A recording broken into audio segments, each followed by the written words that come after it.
जय सिया राम। आपके अपने चैनल धार्मिक कथाएं में एक बार फिर से आपका बहुत बहुत स्वागत। सभी भारतवासियों को धनतेरस पर्व की हार्दिक शुभकामनाएं।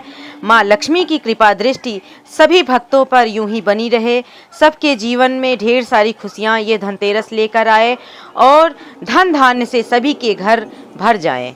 ऐसी कामना के साथ आज मैं आप लोगों को अपनी वीडियो के माध्यम से वह उपाय बताऊंगी जिससे माँ लक्ष्मी प्रसन्न हो और लक्ष्मी नारायण प्रसन्न हो।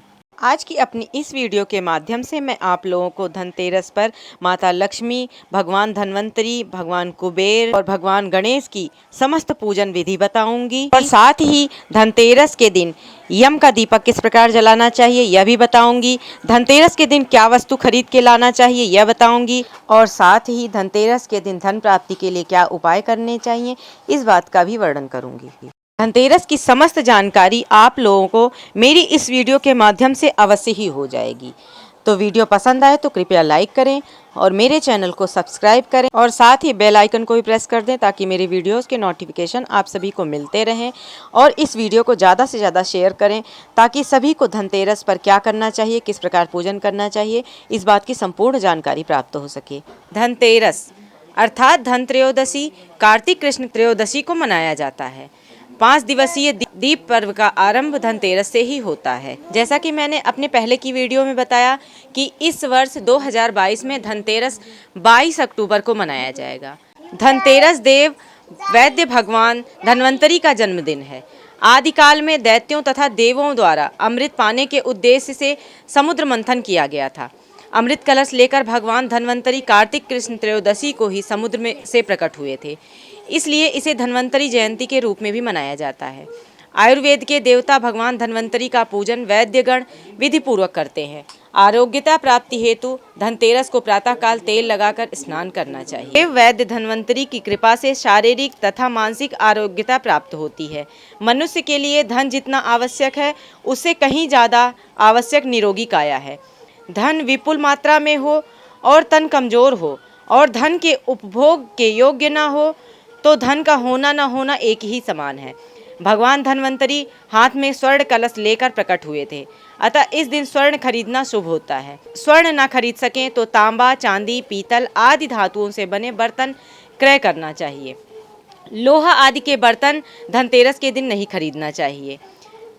धनतेरस को भूमि तथा मकान खरीदना भी बहुत शुभ व फलदायी होता है। धनतेरस को धनाधिपति कुबेर का भी पूजन किया जाता है। ये आसुरी प्रवृत्तियों का नाश करते हैं तथा धन धान्य प्रदान करते हैं। धनतेरस को लक्ष्मी माता तथा विघ्नहर्ता गणेश का भी पूजन करना चाहिए। लक्ष्मी जी भय तथा शोक को हरती हैं तथा धन धान्य व अन्य सुविधाएं प्रदान करती हैं। भगवान धन्वंतरी की भांति माता लक्ष्मी भी समुद्र मंथन से प्रकट हुई थी। ऐरावत हाथी की भी उत्पत्ति समुद्र मंथन से ही हुई थी। 22 अक्टूबर को धनतेरस की पूजा में सबसे पहले भगवान गणेश की पूजा की जानी चाहिए। सबसे पहले गणेश जी की मूर्ति को नहलाकर फिर उन पे चंदन का लेप लगाना चाहिए। गणेश जी को रोली, चंदन, हल्दी, सिंदूर, अक्षत ये सब चढ़ाने के पश्चात उनको भोग सामग्री में कुछ मीठा परोसना चाहिए। इसके पश्चात उनकी आरती भी अवश्य ही करनी चाहिए। गणेश जी की आरती के पश्चात उनके मंत्रों का जप भी इस दिन अवश्य करना चाहिए और उनके आशीर्वाद का आवाहन भी करना चाहिए। उनके मंत्र वक्रतुंड महाकाय सूर्यकोटि समप्रभ निर्विघ्नं कुरु मे देव सर्वकार्येषु सर्वदा। इस मंत्र से भगवान गणेश अति प्रसन्न होते हैं और भक्तों पर अपनी कृपा दृष्टि बरसाते हैं। धनतेरस के दिन भगवान कुबेर की पूजा का विशेष महत्व बताया गया है। इस दिन धूप, दीप, फल, मिठाई सब कुछ भगवान को अर्पण करने के पश्चात भगवान कुबेर से आशीर्वाद प्राप्त करने के लिए उनके मंत्रों का जप अवश्य ही करना चाहिए। कुबेर का पूजन करने के पश्चात माता लक्ष्मी के पूजन करना चाहिए, क्योंकि धनतेरस या धन त्रयोदशी पर लक्ष्मी पूजा सबसे अच्छा माना गया है और प्रदोष काल में तो यह पूजन बहुत ही उत्तम फलदायी होता है। देवी लक्ष्मी की मूर्ति की पूजा के अलावा आप श्री महालक्ष्मी यंत्र का भी पूजन कर सकते हैं, जो देवी लक्ष्मी को प्रसन्न करने के लिए एक शक्तिशाली उपाय साबित होता है।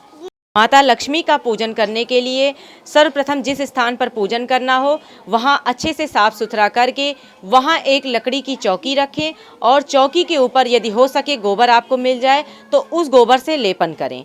लेपन करने के पश्चात चौकी पर लाल रंग का वस्त्र बिछाएं। इसके पश्चात चौकी के बीचों बीच मुट्ठी भर अनाज रखें। अनाज के ऊपर सोने, चांदी या तांबे से बना एक कलश रखें। यदि सोने, चांदी या तांबे का नहीं है तो मिट्टी का कलश भी रख सकते हैं। कलश का 3/4 हिस्सा भरें। अब गंगा जल में जल मिलाकर उसमें एक सुपारी, एक फूल, एक सिक्का और कुछ अक्षत लेकर उस कलश में डाल दें और कलश के ऊपर उसकी गर्दन पे कलावा बांध दें। कलश में 5 प्रकार के पत्ते रखें। 5 प्रकार के नहीं मिल रहे हैं तो आम के पत्ते रखें। कलश पर धातु का बर्तन रखें। कोई भी कटोरी या प्याला मिट्टी का होता है वो रख दें। उसके अंदर अक्षत डाल दें। उस अक्षत वाले प्याले के ऊपर कमल का पुष्प रखें। कमल का पुष्प रखने के पश्चात यदि कमल का पुष्प आपको नहीं मिल रहा है तो आप वहाँ रोली हल्दी से कमल का पुष्प बना सकते हैं, रंगोली उसकी बना सकते हैं। रंगोली बनाने के पश्चात माता लक्ष्मी को पंचामृत, जिसे दूध, दही, घी, शहद, चीनी के मिश्रण से बनाया जाता है, उससे स्नान करें। उससे स्नान कराने के पश्चात शुद्ध जल से स्नान करा के माता रानी को पोंछ के वस्त्र पहना के और उस कलश पर स्थापित करें। भगवान गणेश की मूर्ति को कलश के सामने दाहिनी ओर रखें। अपने व्यवसाय या व्यवसाय से संबंधित बही खाते और किताबें और धन, चांदी के सिक्के, सोने के सिक्के और जो भी आपके पास धन है उन सभी को भी चौकी पर रखें। माता लक्ष्मी को हल्दी, रोली, सिंदूर, चंदन, केसर, इत्र इत्यादि अर्पण करें। माता का पूजन करने के पश्चात धूप दीप से उनकी आरती करें। माता को नारियल, फल, मिठाई इत्यादि का भोग लगावें और इसके पश्चात उनके मंत्रों का जप करें। माता लक्ष्मी को कमल के पुष्प अति प्रिय हैं तो उनको कमल का पुष्प अवश्य अर्पित करें। यदि कमल का पुष्प नहीं है तो कमल गट्टे की माला या कमल गट्टे को भी अर्पित करें। अपने हाथ जोड़ें, हाथों में पुष्प और अक्षत लें और माता लक्ष्मी का ध्यान करें और माता लक्ष्मी के धन स्वरूप का स्मरण करें। माता लक्ष्मी का ध्यान करते हुए आपकी जो भी मनोकामना है, धन संबंधी, स्वास्थ्य संबंधी, व्यापार संबंधी जो भी मनोकामना है, वह भी माता लक्ष्मी से प्रार्थना करते हुए पूरी करने का आग्रह करें। धनतेरस के दिन माता लक्ष्मी का पूजन करने के साथ साथ भगवान धन्वंतरी का भी पूजन करना चाहिए। लोग भगवान धन्वंतरी से अपने परिवार के लिए बीमारियों के इलाज और अच्छे स्वास्थ्य के लिए प्रार्थना करते हैं। भगवान धन्वंतरी को स्नान कराने और सिंदूर से उनकी मूर्ति का अभिषेक करने के बाद उन्हें 9 प्रकार के अनाज, नवधान्य कहे जाते हैं, जो उनको चढ़ाना चाहिए। यह पूजन विधि करने के बाद उनके मंत्रों का जप करें और उनसे प्रार्थना करें और अपने परिवार की, अपने अच्छे स्वास्थ्य के लिए भगवान धन्वंतरी से प्रार्थना करें। इस प्रकार से पूजन करने से माँ लक्ष्मी आपके ऊपर प्रसन्न होंगी और आपके घर की अशांति समाप्त होगी, या आपके व्यापार में हानि हो रही है या फिर धन आ रहा है, माँ लक्ष्मी का आगमन तो हो रहा है लेकिन वह किसी न किसी व्यर्थ चीज़ों में समाप्त हो जा रहा है और हमें वो तरक्की नहीं मिल पाती है, तो माँ लक्ष्मी की कृपा इस प्रकार पूजन करने से आप सभी पर अवश्य ही बनेगी, क्योंकि यह धनतेरस की रात्रि अपने आप में सिद्ध रात्रि होती है। यह सारी पूजन विधि करने के पश्चात धनतेरस के दिन कुछ विशेष उपाय भी करने चाहिए। तो धनतेरस पर सबसे पहला उपाय कि धनतेरस के दिन घर के बाहर 13 दीपक और घर के अंदर 13 दीपक जलाना है। इसके पश्चात भोजन आदि से निवृत्त होकर, जो आजकल हमें सबसे ज़्यादा भय सताता है अकाल मृत्यु का, तो आज के दिन ही रात्रि में यमराज के नाम का भी दीपक जलाया जाता है और यम के नाम का यह दीपक हमें रात्रि में सबके भोजन इत्यादि कर लेने के पश्चात, जब बच्चे भी सो जाएं, सभी घर के लोग सो जाएं, तो एक जो घर के सबसे बड़े मुखिया होते हैं उन्हें ही यह दीपक जलाना होता है। इस दीपक को जलाने के लिए पुराने दिए का प्रयोग करना है। पुराने दिए में सरसों का तेल डाल के रुई की 4 बत्ती लगा के चौमुखा दीपक नाली के पास घर की दक्षिण दिशा में, या जहां हम कूड़ा वगैरह डालते हैं, जहां पर गंदगी होती है, जहाँ हमारे घर का सारा गंदा सामान जाता है या वहाँ पर कूड़ा इत्यादि होता है, तो वह दीपक हमें उस जगह पर जलाना है, घर की दक्षिण दिशा में। इस दीपक को जलाने से घर में किसी भी व्यक्ति को अकाल मृत्यु का खतरा नहीं रहेगा, किसी के सर पे वर्ष भर अकाल मृत्यु का कोई भी भय नहीं रहेगा। धनतेरस के दिन दिए जलाना, माता लक्ष्मी का पूजन करना, यम के नाम का दिया जलाना, ये सारी चीज़ें करने के अलावा सोना, चांदी, बर्तन और झाड़ू खरीदने का भी विधान है। धनतेरस पर सोना, चांदी के सिक्के, धनिया के बीज, बतासे, गणेश जी और लक्ष्मी जी की मूर्ति, पीली कौड़ी, मिट्टी के दिए के साथ ही झाड़ू खरीदने का भी प्रचलन है, क्योंकि धार्मिक मान्यता है कि झाड़ू खरीदने से वर्ष भर के लिए घर से नकारात्मक ऊर्जा बाहर निकल जाती है। इस दिन झाड़ू अवश्य ही खरीदना चाहिए, इसे बहुत ही शुभ माना जाता है, क्योंकि इससे घर में माँ लक्ष्मी का आगमन होता है। धनतेरस के दिन सीकों वाली या फूल वाली अच्छी झाड़ू जो मजबूत हो वही खरीदनी चाहिए।